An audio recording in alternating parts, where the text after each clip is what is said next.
ഒരു രാജിക്കത്ത് എറിഞ്ഞുകൊടുത്ത് ഇറങ്ങി വന്നാൽ ഇപ്പോൾ കിട്ടുന്ന ശമ്പളത്തിന്റെ 10 ഇരട്ടിയിൽ കൊത്തിക്കൊണ്ടുപോകാൻ സ്വകാര്യ ആശുപത്രികൾ ക്യൂ നിൽക്കുന്ന ഒരു ഡോക്ടർ, മിടുക്കൻ ഡോക്ടർ. രോഗിയുടെ വേദന, സ്വന്തം മകന്റെ വേദന അനുഭവിക്കുന്ന ഒരു മനുഷ്യൻ, നടന്നു ചെരുപ്പ് തേഞ്ഞ് പറയാവുന്നിടത്തൊക്കെ പറഞ്ഞ് മുട്ടാവുന്ന വാതിലൊക്കെ മുട്ടി പരിഹാരമില്ലാതെ പരിഹാരമുണ്ടാക്കാൻ ഗതികെട്ടെന്ന് പറഞ്ഞു പോയതാണ്.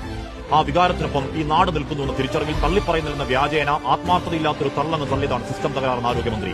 മകന്റെ പ്രായമുള്ള ഒരു ചെറുപ്പക്കാരനെ കണ്ട് ഓപ്പറേഷൻ മുടങ്ങിയ വേദനയിൽ വേദനിച്ചൊരു ഡോക്ടർ മനഃപൂർവ്വം ഓപ്പറേഷൻ മുടക്കിയെന്നാണ്, സർക്കാരിനെ അപകീർത്തിപ്പെടുത്തിയെന്നാണ്, കാണ്ടാമൃഗം തോൽക്കുന്ന തൊലിക്കട്ടിയിൽ പകതീർത്ത് രിണ്ടാസടി, തിട്ടൂരത്തിൽ തീരാത്ത ആനപ്പകയിൽ ഏതോ കോസിലോസ്കോപ്പോ ഏതോ ഒരു യന്ത്രം കസ്റ്റഡിയിൽ നിന്ന് കാണാതെ പോയെന്നാണ് ആരോഗ്യമന്ത്രിയുടെ വെളിപാട്.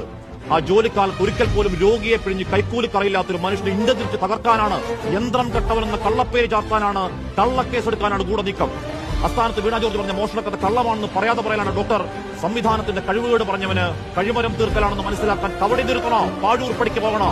നാട്ടിലെ പെണ്ണുങ്ങളുടെ ചിത്രം ചേർത്ത് വെച്ച് പറഞ്ഞ നാലാംകട വൃത്തികേട്, സ്വന്തം പിഷ്ടത്തിനുകൊണ്ട് നാണക്കേട് മറക്കാൻ ഇനി അശ്ലീല സൈദ്ധാന്തികർ സൈബർ വേട്ടാവളിയൻ കൂട്ടത്തിന്റെ വരവാണ്. നാടിനെ പട്ടിയാക്കൽ, പട്ടിയെ പേപ്പട്ടിയാക്കൽ, സംസ്ഥാന ദ്രോഹി ജമാഅത്തെ ഇസ്ലാമി സ്റ്റോക്കാണ് ചാപ്പ. വേട്ടയിൽ തരിപ്പണമായി കരഞ്ഞുകൊണ്ട് ഹാരിസ് ഡോക്ടർ ഇന്ന് ഇറങ്ങിപ്പോയത് മെഡിക്കൽ കോളേജിലേക്കാണ്, സാറന്മാരെ സർജറിക്കാണ്. നേരും നെറിവുമുള്ള ഒരുത്തനെ മനുഷ്യവേദന പറഞ്ഞതിന് കഴിമരത്തിൽ തൂക്കാനാണ് വിനാശകാലത്ത് നിങ്ങളുടെ കോൺസ്പ്രസ് എങ്കിൽ ആ കഴിമരം മറക്കാനാണ്. വേട്ടയ്ക്കാണ് നീക്കമെങ്കിൽ ആ വേട്ടയെ ചെറുക്കാനാണ് ഈ നാടിന്റെ തീരുമാനം. തടുക്കാമെങ്കിൽ തടുക്ക്.